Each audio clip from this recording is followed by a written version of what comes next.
welcome to Germany. Thank you, thank you, thank you. Yes. I'm good, yeah. You okay? Yes, I'm okay. How are you? How are you? How are you? Why you have this mic? Why? You always scare me when you have a mic in your hand. Why? I Why? don't know, because you ask questions. No, I only ask the good questions, not the bad ones, you know. So, Flex, welcome back to Cologne, to Germany. How are you? I'm good. I've been traveling a little bit prior to coming to FIBO, but of course FIBO is one of my favorite expos, just because look, it's a madness.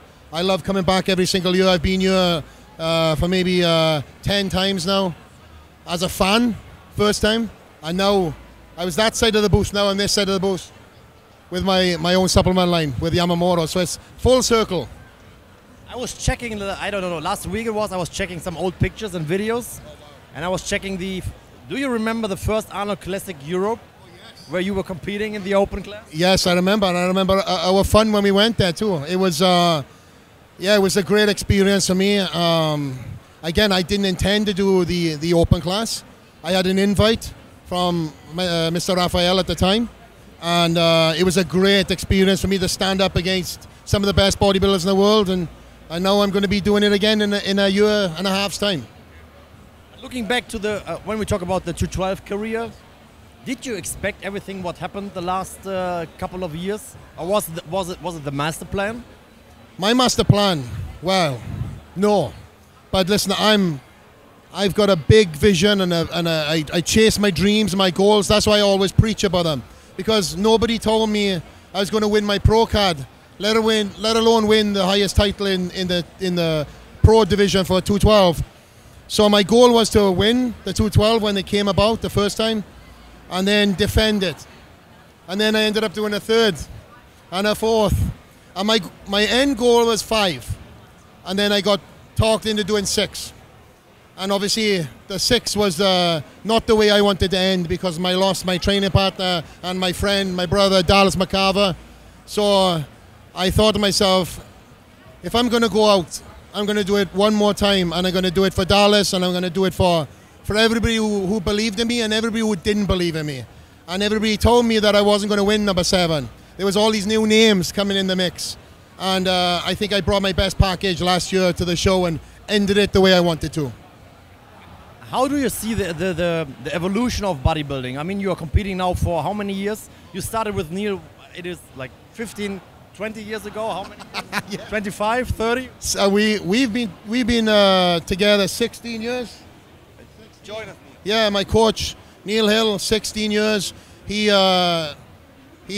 looked after me for my very first show as an amateur. We went through the amateur ranks undefeated.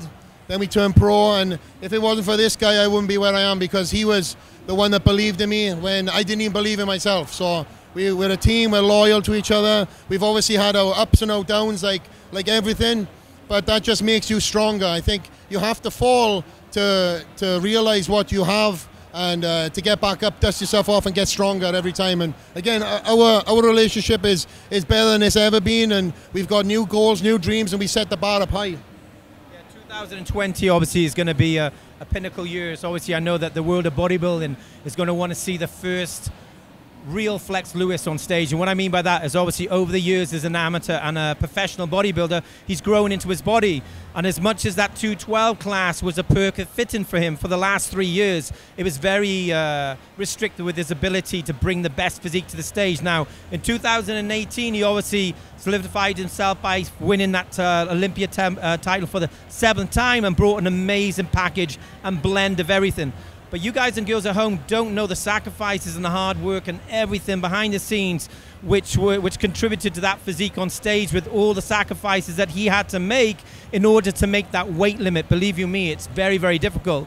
So in 2020, Flex is going to have the ability to genetically grow into his body for the very first time in probably about 4 or 5 years. And I'm super excited, and I'm very, very happy the way that his body is responding. He's in a very good mental and physical and healthy state. And more importantly, he's obviously really enjoying his training. And as long as your training becomes a hobby and you're enjoying it, the gains and the changes will take place. I was going to say, just to add to that, like at one point in my career, in the earlier part of my career, I put so much stress on myself. I sort of I was homing in more on the stress than what really was being as opposed to being an enjoyable experience, you know. I love going to the booths, I love doing the expos, but for shows there should be pressure.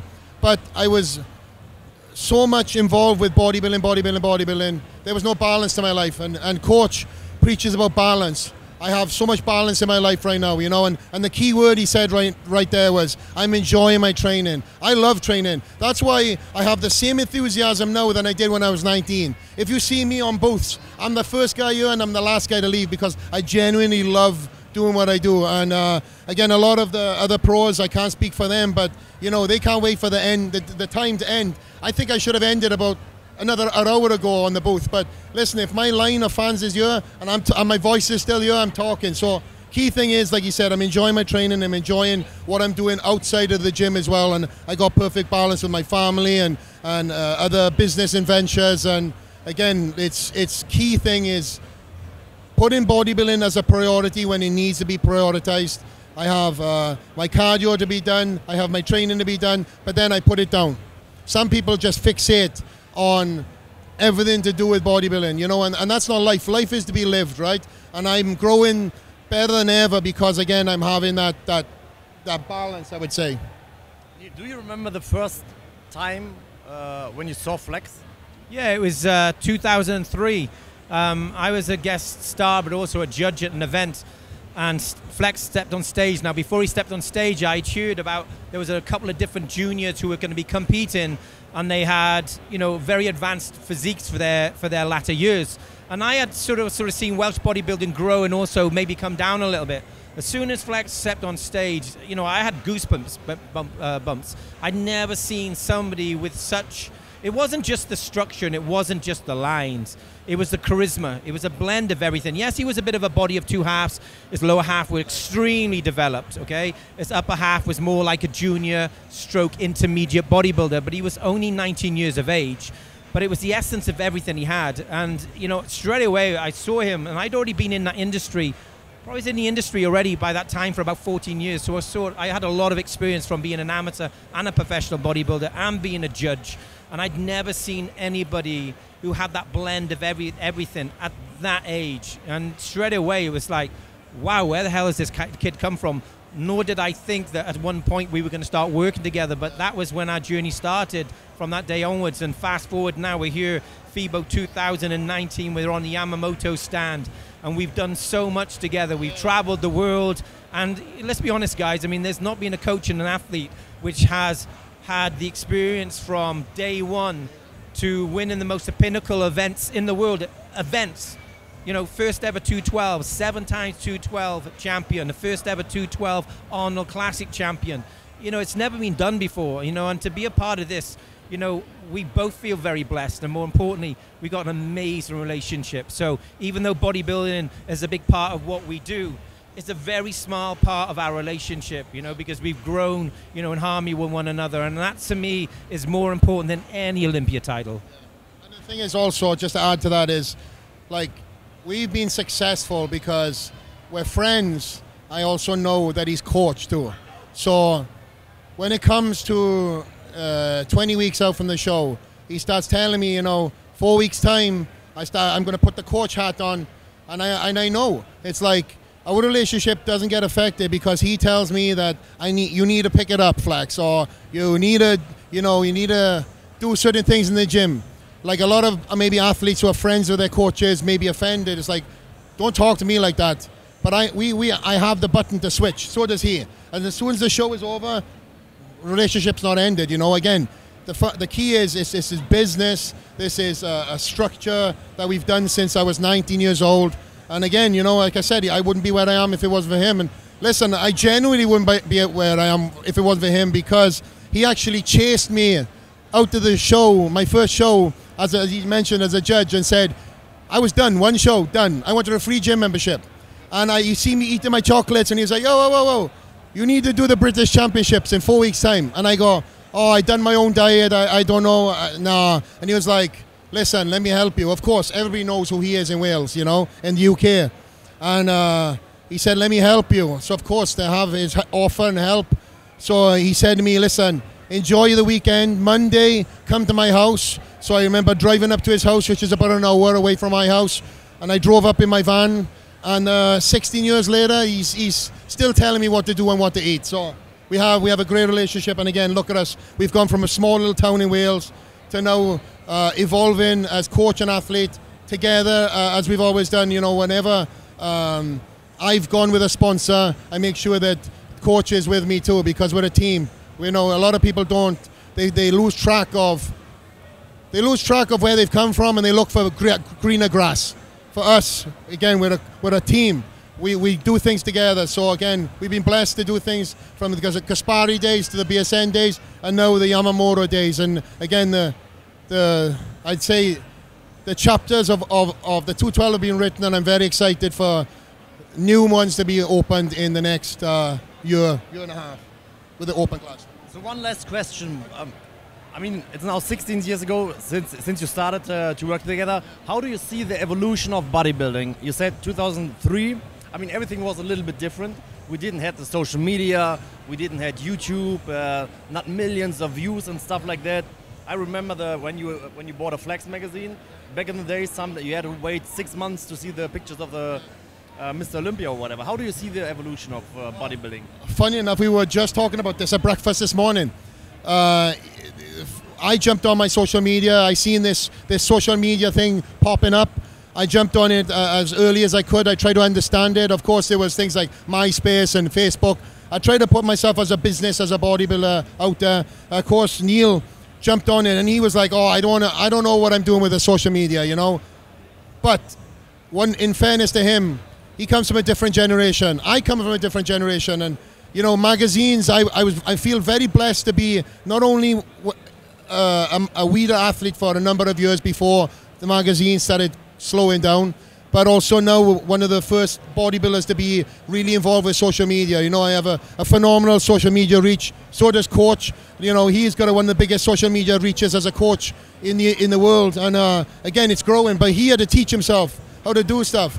And a lot of the old school guys were like, listen, I don't know what to do and I don't want to get involved. Now they're jumping on late. So how the evolution has happened, listen, it's the fans that I get to reach out to every single day. I'm very conscious about what I post and what I say. I try to be inspiration and I try to be a motivation. You know, and again, listen, if you want to act like you're Conor McGregor in bodybuilding, unfortunately, that egotistic way of things doesn't work. You know, we're not in a fight sport where you can talk and knock people out. We're in a sport that's judged by judges. So I've never changed. I feel like I've been the same person since day one, humble and driven.